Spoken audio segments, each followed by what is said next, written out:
चलिए बच्चों, a very good afternoon to all of you. आज की क्लास में हम लोग एक बहुत ही अद्भुत और जीवन से संबंधित चीज जिसका नाम है इनकम टैक्स, इनकम टैक्स को समझने की कोशिश करेंगे, क्योंकि हर इंसान की चाहत होती है कि वो पैसा खूब सारा कमाए। और जब वो पैसा खूब सारा कमाने लगता है तो वो ऐसा नहीं है कि जो मर्जी आएगा उस पैसे का वो कर लेगा। इस पैसे का एक हिस्सा उसको सरकार को भी देना पड़ता है, सरकार को भी देना पड़ता है।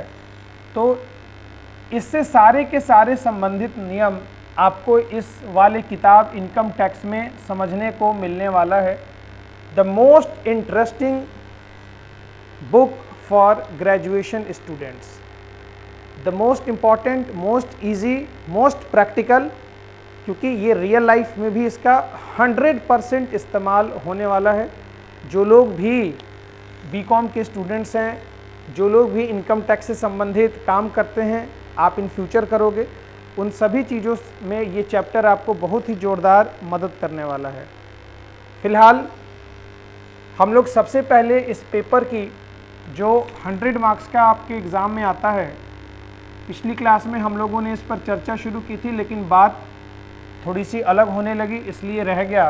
तो आज आइए सबसे पहले मैं आपको लिखवाऊंगा क्या आखिरकार आपको सिलेबस में क्या क्या पढ़ना है। आपके इस इनकम टैक्स के सिलेबस में आपको क्या क्या पढ़ना है। आप भी अपनी कॉपी को खोलें और ज़रा इनकम टैक्स 100 मार्क्स के सिलेबस को लिखें।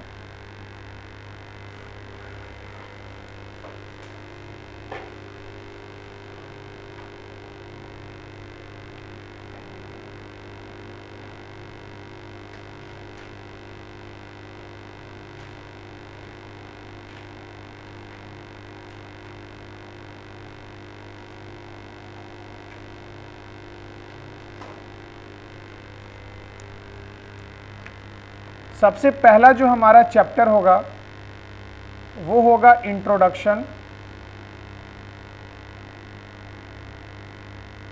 जिसको हिंदी में कहा जाता है परिचय। कि आखिरकार इस चैप्टर के अंदर हम पढ़ने क्या वाले हैं। परिचय। चैप्टर 2 के अंदर हम लोग पढ़ेंगे इम्पॉर्टेंट डेफिनेशंस,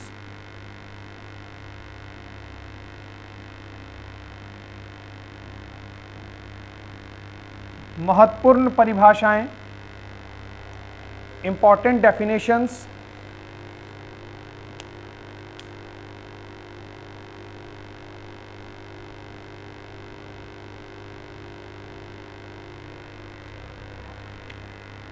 उसके बाद हम लोग पढ़ेंगे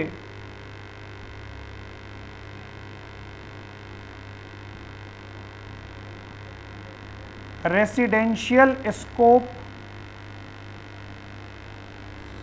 एंड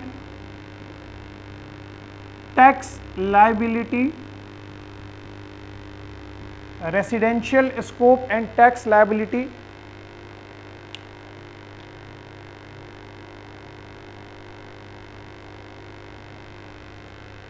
इसी को हिंदी में क्या लिखोगे? निवास स्थान और कर दायित्व, निवास स्थान और कर दायित्व, residential scope and tax liability.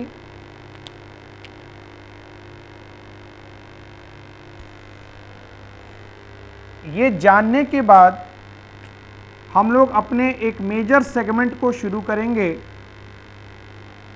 जिसका नाम है हेड्स ऑफ इनकम। क्या नाम है? Heads of income. इंसान कहाँ कहाँ से पैसे कमाता है, इसके अंदर भी कैलकुलेशन सीखना है टैक्स का। तो 4 नंबर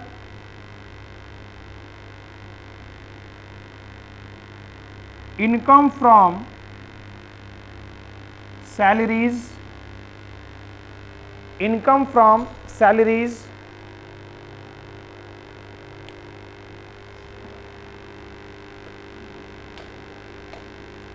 इनकम फ्रॉम सैलरीज, इसको हिंदी में क्या लिखेंगे? सैलरी का मतलब होता है वेतन, तो इसको मैं लिखूंगा वेतन से आए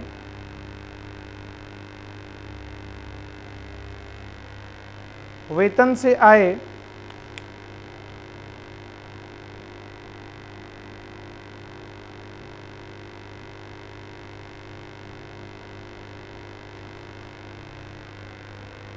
उसका अगला हेड होगा आपका 5 number, income from house property, income from house property, income from house property, इसको हिंदी में क्या कहेंगे? मकान संपत्ति से आए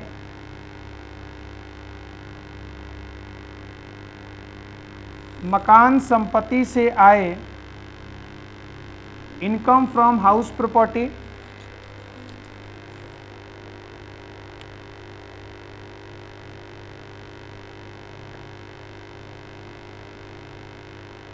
अगला लिखो 6 नंबर,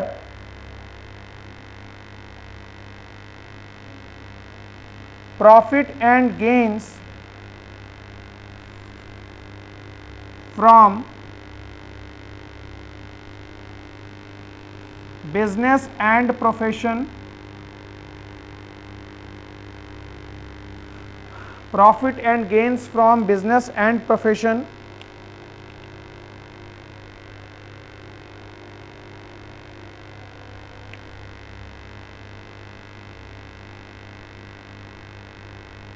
व्यवसाय अथवा पेशे से लाभ, व्यवसाय अथवा पेशे से लाभ,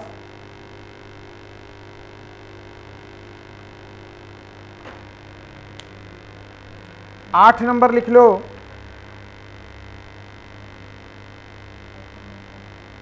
sorry 7 number, capital gain, capital gain इसको हिंदी में लिखेंगे पूंजीगत लाभ। तो क्या क्या हमें पढ़ना है? सबसे पहले उस स्ट्रक्चर को आज हम लोग समझने की कोशिश कर रहे हैं। पूंजीगत लाभ 8वां,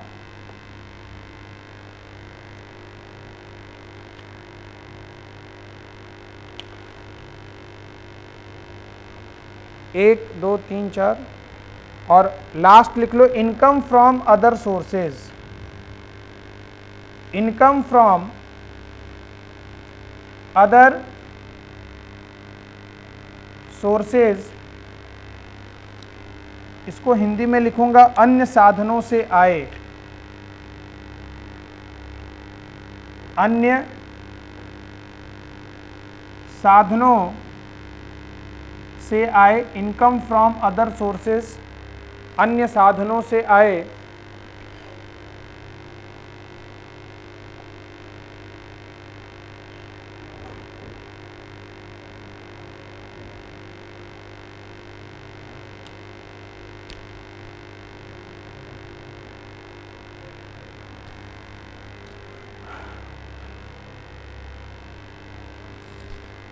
उसके बाद 9 नंबर में लिखिए, फिर यहाँ से 1 2 3 4 5, ये 5 खत्म हुआ, फिर मैं एक ब्रेक लूँगा और ब्रेक के बाद क्या? बिल्कुल, ये 4 से 8, इसलिए मैं कैटेगरी वाइज दिखवा रहा हूँ। इसको हेड्स ऑफ इनकम कहते हैं। टोटल 5 चैप्टर हैं, ठीक है? अभी बताऊंगा सारा का सारा।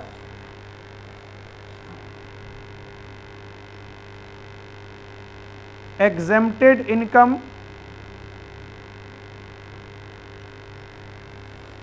एग्जेम्प्टेड इनकम्स, इस चैप्टर का नाम है कर मुक्त आय। कर मुक्त आय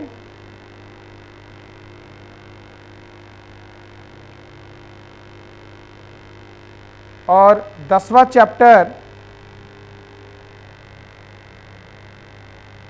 calculation of agricultural income. Calculation of agricultural income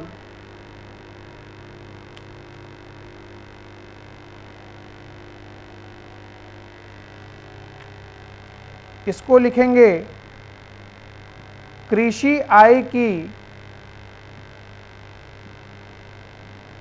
गणना। कैलकुलेशन ऑफ एग्रीकल्चरल इनकम, कृषि आय की गणना। कृषि आय की गणना, कैलकुलेशन ऑफ एग्रीकल्चरल इनकम। और इसमें एक चैप्टर में आपको और पढ़ा दूंगा आखिरी में, वो है फाइलिंग ऑफ रिटर्न। ये भी आपको बहुत मदद करेगा, शुभ अंक तक ले जाता हूं। फाइलिंग ऑफ रिटर्न्स,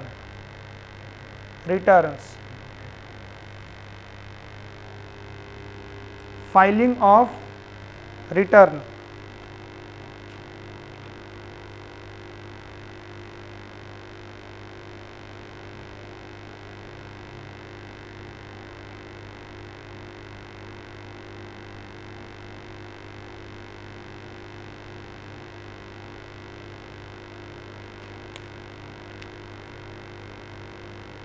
इसको क्या कहते हैं हिंदी में? इसको कहते हैं आयकर विवरणी दाखिल करना। फाइलिंग ऑफ रिटर्न को कहते हैं आयकर विवरणी दाखिल करना। क्या तरीका है, कैसे क्या होता है? आयकर विवरणी दाखिल करना।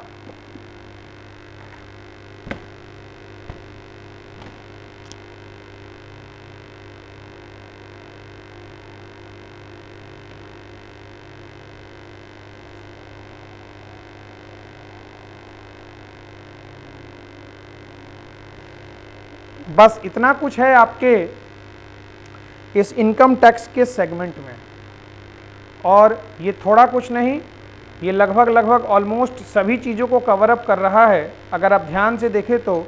और वाकई बच्चों काफ़ी इंटरेस्टिंग है। अगर आपको कुछ सबसे ज़्यादा मज़ेदार लगने वाला है आपके इस ईयर में, और जहाँ सेमेस्टर एग्ज़ाम होता है सेमेस्टर वाइज, तो सबसे ज़्यादा इनकम टैक्स बच्चों को बहुत ही अच्छा लगता है, बहुत ही अच्छा, और आपको भी बेहद प्यारा लगेगा क्योंकि ये पूरा का पूरा प्रैक्टिकल चैप्टर है और कमाई से संबंधित है। तो आओ सबसे पहले मैं अब आपको बताता हूँ कि आखिरकार हल्का इंट्रोडक्शन देते चलता हूँ कि किस चैप्टर में हम क्या कुछ पढ़ने वाले हैं। टोटल नंबर ऑफ चैप्टर्स कितने बताए मैंने?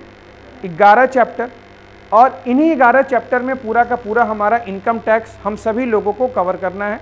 इसके बाद कुछ चीज़ें, कुछ यूनिवर्सिटीज़ के हिसाब से थोड़ी बहुत चीज़ें अगर बच जाती हैं तो उसको मैं अलग से कवर करा दूंगा, लेकिन बहुत कम चांस है इनकम टैक्स में इसके सिवा कुछ बचता नहीं है।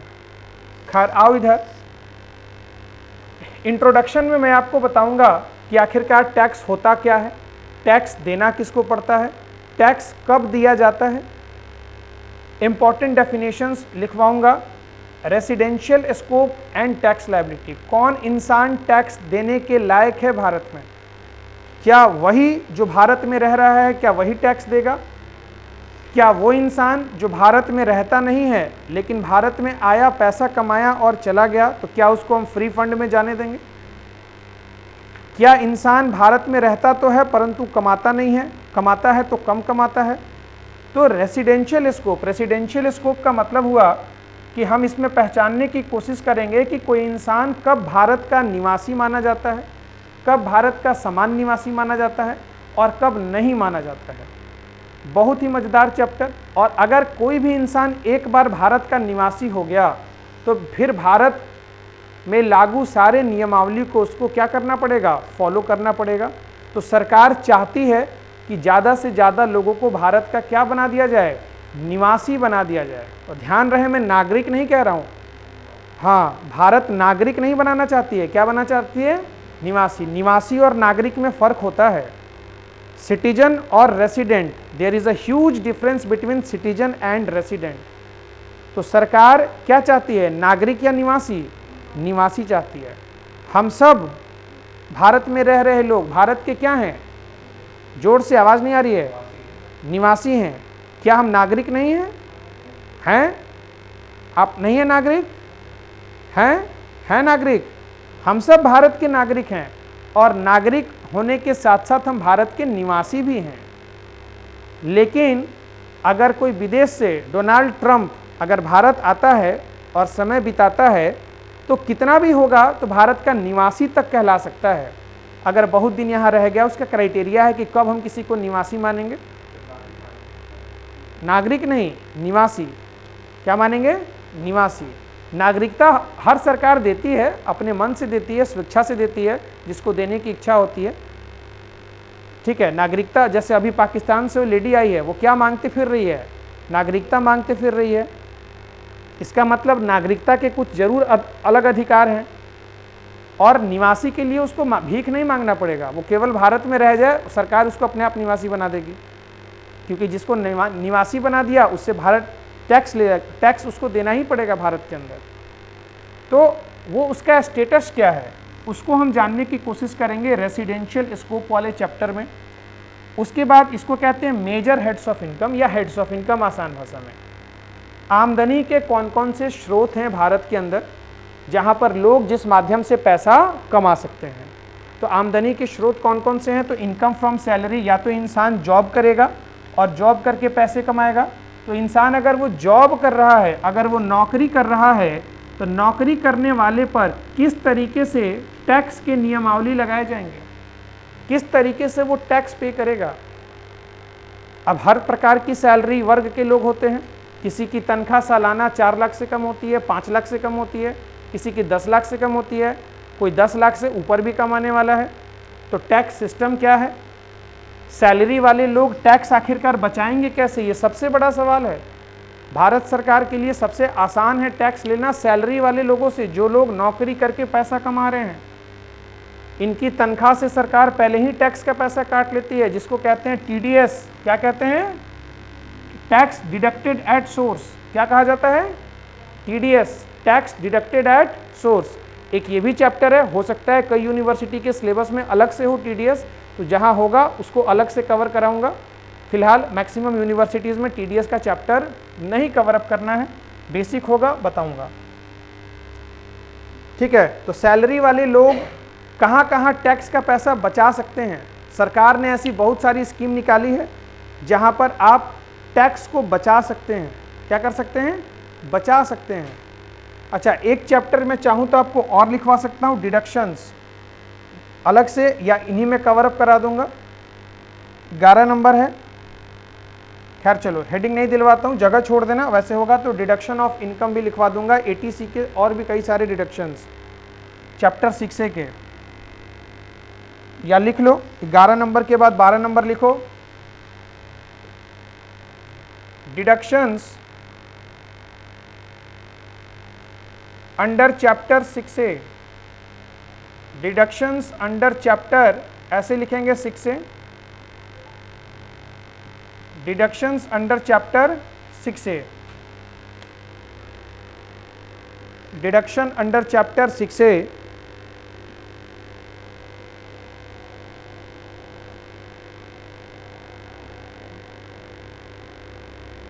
गलत टाइम पे लाइन कट गया यार।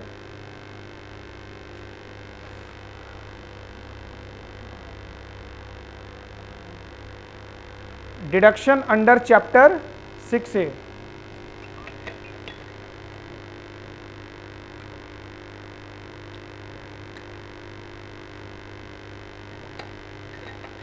भारत सरकार ने अपने देश के नागरिकों को ऐसे बहुत सारे मौके दे रखे हैं जहां आप पैसा निवेश करके अपने टैक्स को बचा सकते हो। कैसे बचा सकते हो मैं आपको बताऊंगा। वो कौन कौन सी जगह है जहां पर पैसा डाल आओगे तो भारत सरकार तुम्हारे उस आमदनी को कहती है कि हम आमदनी मानेंगे ही नहीं। जिसमें सबसे पहले सरकारों ने कहा कि अगर तुम पॉलिटिकल पार्टी को पैसा दोगे, मतलब अगर तुम हमें चंदा दोगे तो हम ये मान लेंगे कि तुमने पैसा कमाया ही नहीं है। यस, ये है भारत की विडंबना। नेताओं ने संसद में इनकम टैक्स पेई को ये ऑफर दे रखा है कि हमें पैसा दे दो जी, हम मानेंगे कि वो तुम्हारी इनकम थी ही नहीं। तो सर फिर हम ऐसा करेंगे क्यों? लाखों लोग ऐसा करते हैं अपने टैक्स को बचाने के लिए। मैं आपको बताऊंगा कैलकुलेट करके कि क्यों करना पड़ता है। आप भी करोगे, मैं भी, मुझे भी करना पड़ता है। तो ये तो राजनीतिक पार्टियों ने अपने लिए बना रखा है। और दूसरी बात ऐसा नियम बना रखा है कि जो चंदा देगा उसका नाम डिस्क्लोज भी नहीं होगा, कभी भी डिस्क्लोज नहीं होगा। ये पता ही नहीं चलेगा कि आखिरकार पॉलिटिकल पार्टी को चंदा दिया किसने। तभी तो ये हो रहा है आज के डेट में।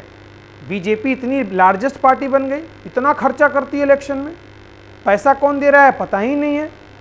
बस पार्टी फंड में रुपया आता है, कहां से आता है, कौन दे रहा है, कोई विवरण नहीं। नाम डिस्क्लोज करना ही नहीं है।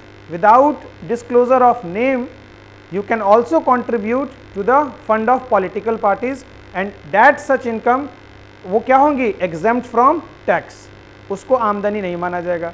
अब मान के चलो मेरी आमदनी हो गई है, मैं कमा रहा हूं 11 लाख रुपया।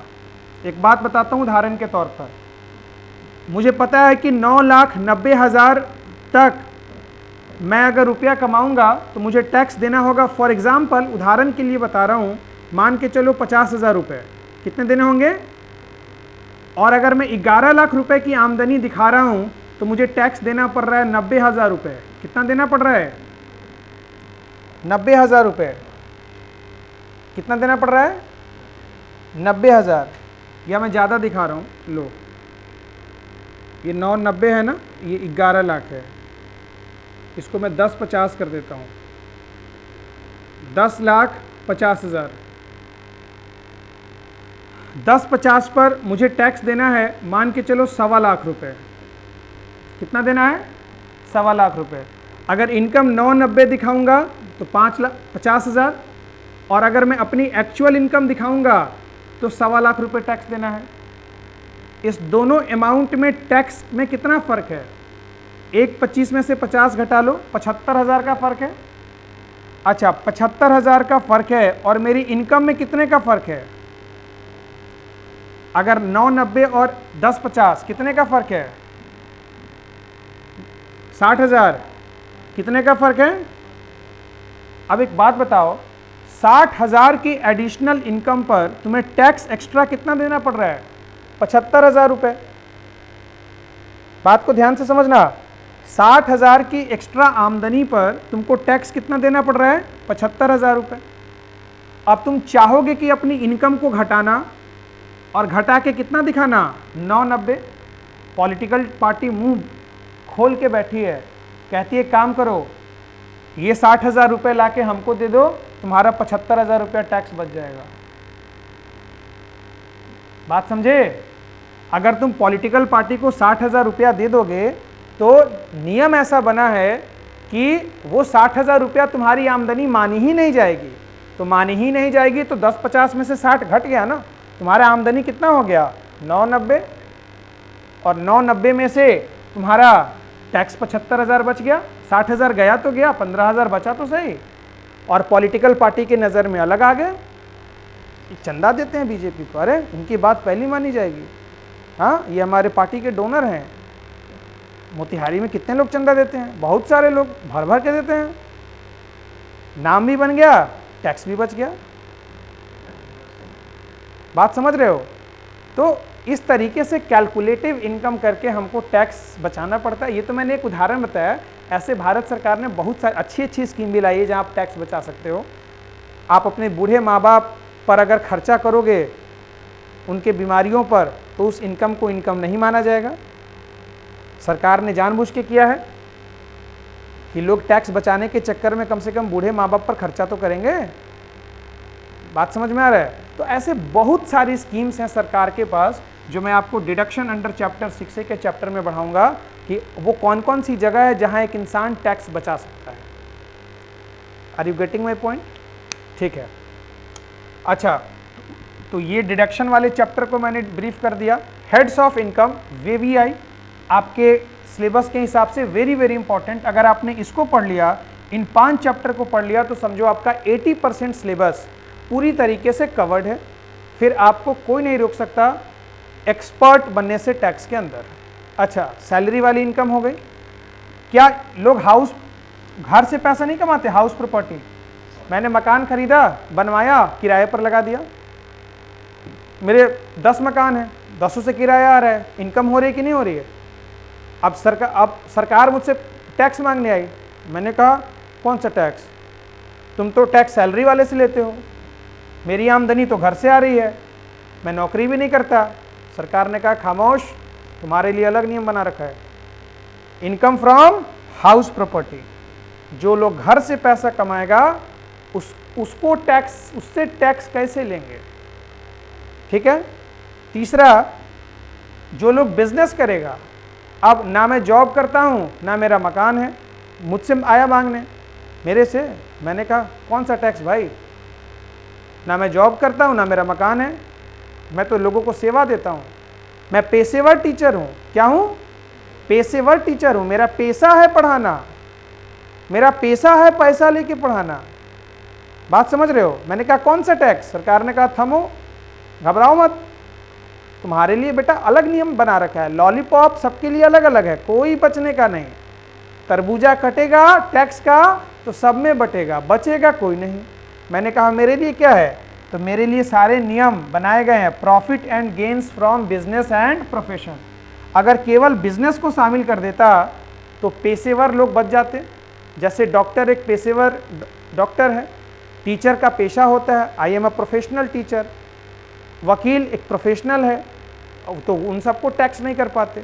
इसीलिए सरकार ने दोनों को एक साथ लपेट लिया, बिजनेस को भी और साथ के साथ प्रोफेशन को भी। अगला है बेटा कैपिटल गेन। बिजनेस भी नहीं करते हैं, नौकरी भी नहीं करते हैं, घर भी नहीं है, खाली जमीन बेचते हैं, दलाली कमाते हैं, जमीन खरीदते हैं सस्ता में, अब महंगा जब होता है तो बेच देते हैं। अब आए सरकार पकड़ने के लिए, दीजिए कौन सा टैक्स? पैसा टैक्स। ना नौकरी है, ना घर है, ना बिजनेस है, ना पैसा है, हम तो जमीन खरीदे या बेच दिए, हमारे तो कुछों में नहीं आएगा। सरकार के कैसे नहीं आएगा? तोरा ला अलग हेड बना के रखे हैं, पूंजीगत लाभ। कौन सा लाभ? पूंजीगत लाभ। तोरा से टैक्स यहाँ लेंगे, और कैसे लेंगे वो यहाँ देखेंगे। बात समझ में आ रही है? तो इहो कवर हो गया। अच्छा, उसके बाद सरकार बोली कुछ छोड़ेंगे नहीं। अच्छा, तो बोल दी इनकम फ्रॉम अदर सोर्स। इसको छोड़कर अगर कहीं और से पैसा कमाओगे तो वहां से भी टैक्स लेंगे, तो अब कुछ बचा ही नहीं। जो इसमें नहीं आया, जो इसमें नहीं आया, जो इसमें नहीं आया, जो इसमें नहीं आया, इसमें आएगा। इनकम फ्रॉम अदर सोर्स, अन्य साधनों से आए। तो अगर आप अदर सोर्स से पैसा कमा रहे हो, लाइक मैं लॉटरी जीत गया, और भी कई सारा इनकम हो सकता है, ठीक है, तो वो सारे इनकम को टैक्स किया जाएगा, इनकम फ्रॉम अदर सोर्स। तो उसकी कैलकुलेशन हम लोग यहाँ सीखेंगे। इतना कुछ पढ़ने के बाद वो कौन कौन से इनकम है जो कर मुक्त है, जिस पर भारत सरकार टैक्स नहीं लगाएगी, एग्जेम्प्टेड इनकम। कौन सी इनकम? एग्जेम्प्टेड इनकम, या इसी को मैं कह सकता हूँ डिडक्शंस, ठीक है, सीखेंगे। अलग अलग है दोनों। कैलकुलेशन ऑफ एग्रीकल्चर इनकम, जो लोग कृषि में व्यस्त हैं, किसानी करते हैं, आखिरकार वो लोग पैसा कैसे कमाएंगे, इस चीज़ को हम लोग समझेंगे। कहाँ पर? एग्रीकल्चर इनकम में। और फाइलिंग ऑफ रिटर्न, पूरा साल बीत गया 1 अप्रैल से लेकर 31 मार्च, अब अंत में सरकार को हमें बताना है कि पूरे साल हमने कितना पैसा कमाया है। तो रिटर्न के माध्यम से हमको फाइल करके बताना होगा। इन सैलरी वाले लोगों का पैसा कट के ही आता है टैक्स, तो इनको बताना पड़ता है कि आपने मेरा टैक्स ज़्यादा काटा है या कम काटा है। इसकी कैलकुलेशन हम लोग सीखेंगे कि आखिरकार रिटर्न फाइल करते हैं कैसे हैं। तो बेटा ये सारा का सारा आपके ग्रेजुएशन का इनकम टैक्स जो पोर्शन है उसका ये सिलेबस हो गया, और इन सभी चैप्टर्स को हम लोग डिटेल में पढ़ेंगे बिल्कुल मज़ेदार तरीके से, कि रियल लाइफ में भी ये सारे के सारे चैप्टर हमको मदद करें कि कल को अगर हमको कुछ पैसा कमाना हो, किसी का रिटर्न फाइल करना हो, तो हमको पता होना चाहिए ना जॉब वाले का, बिजनेस वाले का, कैपिटल गेन वाले का, अदर सोर्स वाले का रिटर्न कैसे फाइल करना है, कहाँ उनका पैसा बचाना है, कहाँ पैसा बच सकता है, कहाँ नहीं बच सकता है। तो ये सारी चीज़ें, इतनी चीज़ों के बाद आप सीख जाओगे और यकीन मानो कि मार्केट में आप 20-25 हज़ार रुपये कमाने के लायक आसानी से हो जाओगे, अगर इतनी सारी चीज़ों पर तुम्हारा पकड़ हो गया तो, और तुमको बहुत अच्छा फील होगा। तो हम लोग कल से पहले इंट्रोडक्शन सीखेंगे कि आखिरकार टैक्स होता क्या है। आज भी थोड़ा बहुत चर्चा कर लेते हैं। इसको मिटा दूं, लिख लिया तुमने? तो पहले पेज पर आपका पूरा का पूरा सिलेबस रहेगा।